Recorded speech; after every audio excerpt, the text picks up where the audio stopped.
সম্মানিত উপস্থিতি, আসসালামু আলাইকুম। আসলে আমরা দেখুন অত্যন্ত মানে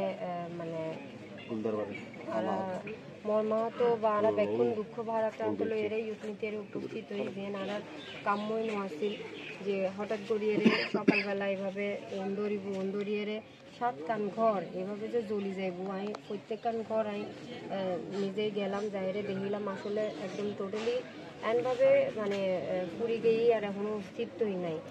এরপরে আবার একদম বয়স্ক আর মানে দাদির সম্পর্কের মতো এই যে এতেই আর নির্বাচনের সময়ও তার ভিডিও ওনারা হয়তো বা দেখুন তার হাতে যাতে বড় লেগে আসি আমি সালাম জানাই হই বা আব্বু সন্তান তারে সালাম মানে খুব আন্তরিকভাবে কিন্তু মানে তে লিফলেটি নাতত লই বা হতা হইতো আছে নার বিষয়ে।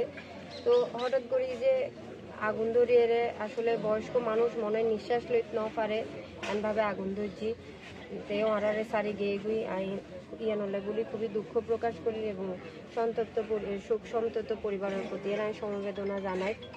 তার ছেলে ইউথনীতি উপস্থিত আছে, নৌকার এজেন্টও বসি, নৌকার এজেন্টও আছে। তো যাই হোক আসলে এই যে ফায়ার সার্ভিসের হতে যিয়েন ওনারা হইও ইয়েন ওনারাও ফুনিয়ে খুশি হইবেন। আলহামদুলিল্লাহ, আল্লাহর হাতে শুক্রিয়া আলহামদুলিল্লাহ। আমি গতবার মহিলা সংরক্ষিত আসন সংসদ সদস্য যাতে আসছিলাম তাই এখন ফায়ার সার্ভিস উল্লাই আমি স্বরাষ্ট্র মন্ত্রণালয়ের হাতে আবেদন করছিলাম এবং আলহামদুলিল্লাহ এর প্রেক্ষিতে এখন ফায়ার সার্ভিস আনারে অনুমোদন ওই দক্ষিণে আলহামদুলিল্লাহ নানুপুরুত মিডিয়ারে ইয়ানো আই আনারে কই দিলাম ইউথ মিডিয়ারে। তো এই নানুপুরুত মিডিয়ারে ইয়ান এখন আল্লাহ দিলে মানে প্রাইমারিলি ইয়ান এখন মোটামুটি এখন অনুমোদন ওই আশা করি মানে শীঘ্রই ওনারাও জানিতে পারিবেন আমিও জানিতে পারজুম মানে এই ফায়ার সার্ভিসের বিষয়ে। তো আমি গত সপ্তাহ খবর লইলাম প্রায় 32 খান ফায়ার সার্ভিস অনুমোদন দিই নতুনভাবে।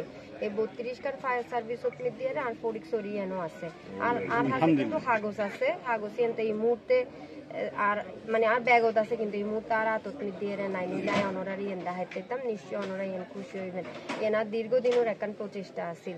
তো যাই হোক এন হয়ে গেলে আর তবে আর তো কাম্য ন যে এভাবে অন্দরিব বা মানুষের হয় হতে হইব বা জানোর হয় হতে হইব মালর হয় হতে হইব। তো আজি কিন্তু মানে যেহেতু গত হয় ঈদুল আজহা আসছিল আজি আর বাড়িত মিডিয়ে একান মানে এই ঈদুল আজহা উপলক্ষে ব্যাকুণকে শুভেচ্ছা বিনিময় উপলক্ষে একান আর গরত মিডিয়ার একান মেজবানোর আয়োজন করছিলাম।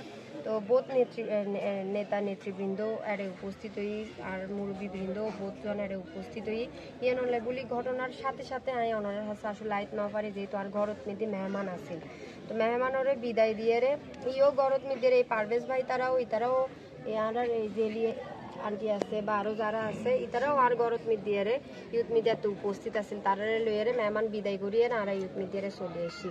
তো প্রশাসনিকভাবে আরও অবশ্যই বোধ সহযোগিতা করছুন ওনারা ধন্যবাদ জানাই যে ওনারা যে টিম গঠন করছুন এবং ওনারা ব্যাকুন যে জাফাই পর্যুন এই তারারে বাসাই বেললাই। তো ইয়ানলেগুলি রায় ওনারার যারা আসল আশেপাশের প্রতিবেশী ব্যাকুন রায় ধন্যবাদ এবং কৃতজ্ঞতা প্রকাশ করি এবং আয় আজিয়ে ব্যক্তিগতভাবে 10,000 টিয়া করিয়ে জাস্ট তারার আতত মিডিয়ার দিবেলাই যেহেতু আমি যেদূর জানি আতত মিডিয়ার বোধহয় 1 পয়সাও তারা নাই কোনো হরসুর কিছুই নাই, খুব খারাপ অবস্থা।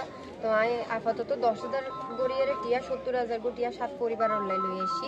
প্রশাসনিকভাবে আরও সহযোগিতা করছুম এবং আমি ব্যক্তিগতভাবেও আরও সহযোগিতা করছুম ভবিষ্যতে ইনশাল্লাহ। তো ওনারা ইয়েন লইয়ের চিন্তা নগরছুন অবশ্যই আর ওনারা সন্তান হিসেবে ওনারা পাশে আছি ইনশাল্লাহ। তাই ধন্যবাদ ব্যাকুনুরা।